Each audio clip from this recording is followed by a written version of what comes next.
Bonjour à tous, c'est GTM 2.0.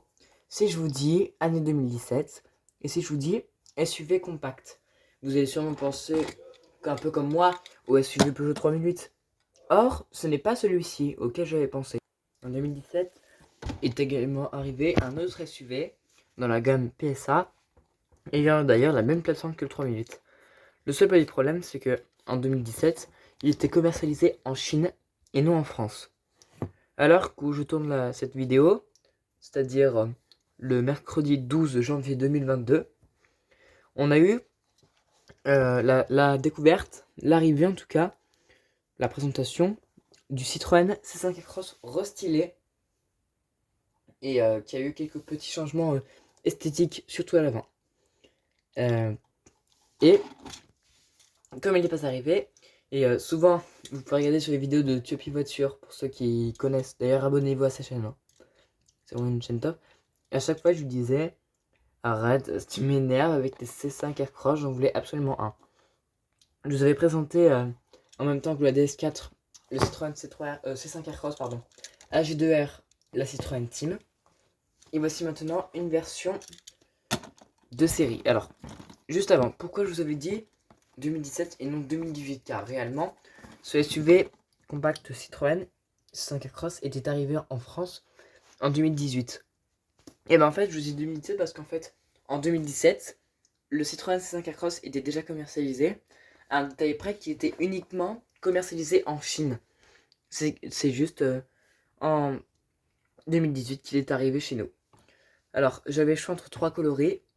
J'ai préféré ce gris, je crois que c'est gris Artense.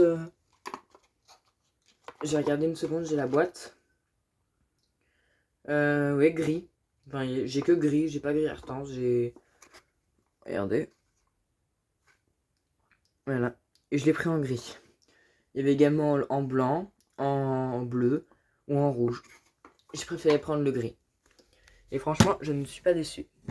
Alors, vous pouvez voir également que il faut oublier les aspects cubiques des SUV ou les aspects assez rondouillards enfin, des aspects plutôt assez musculeux comme sur le 3008.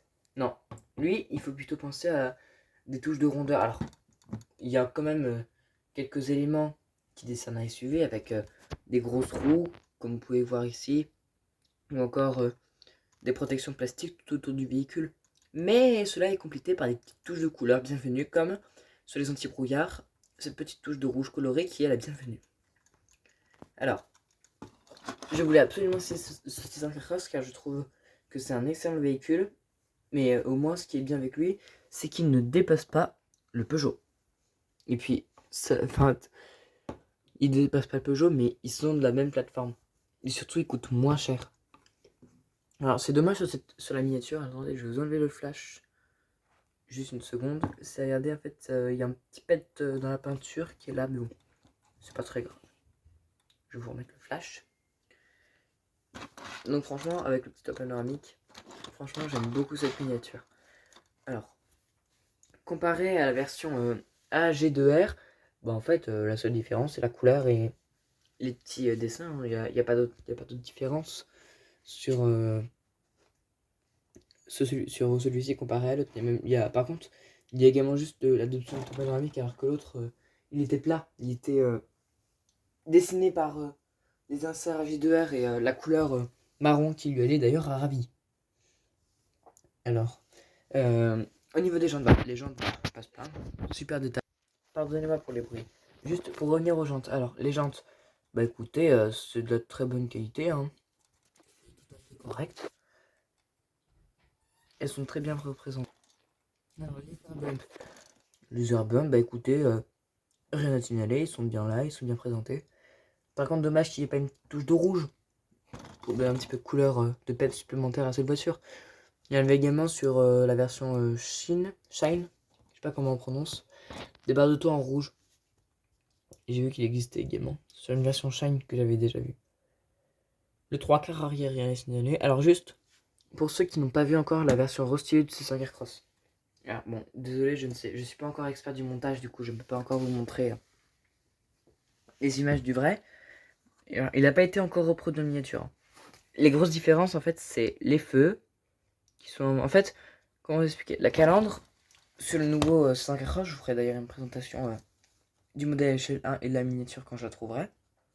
La seule différence, surtout sur l'autre, c'est en fait la calandre et les fûts sont à 2 étages. Mais ça, vous verrez sur des photos qui sont postées. Alors, le côté, le profil, bah, rien ne change. Les 3 quarts arrière, il y a juste les feux. Hein. On avait les feux en forme de C. Là, ils sont un petit peu plus différents. Et enfin, côté motorisation, bah écoutez, il n'y a aucun changement. Donc, vous retrouvez toujours les blocs essence diesel 130 chevaux, plus bien sûr les moteurs hybrides rechargeables. Enfin, le moteur hybride rechargeable de 225 chevaux. Voilà les amis, c'est déjà la fin de cette vidéo. J'espère qu'elle vous aura plu. Vous pouvez vous abonner, hein, vous liker, ça me fait vraiment plaisir. Et moi, je vais vous dire à très bientôt pour une prochaine vidéo. Alors rappelez-vous juste, cette vidéo, vous la regardez, elle sera publiée le samedi. Enfin, elle sera publiée aujourd'hui, hein, ce samedi. Mais cette vidéo a été tournée réellement le mercredi 12 janvier 2022.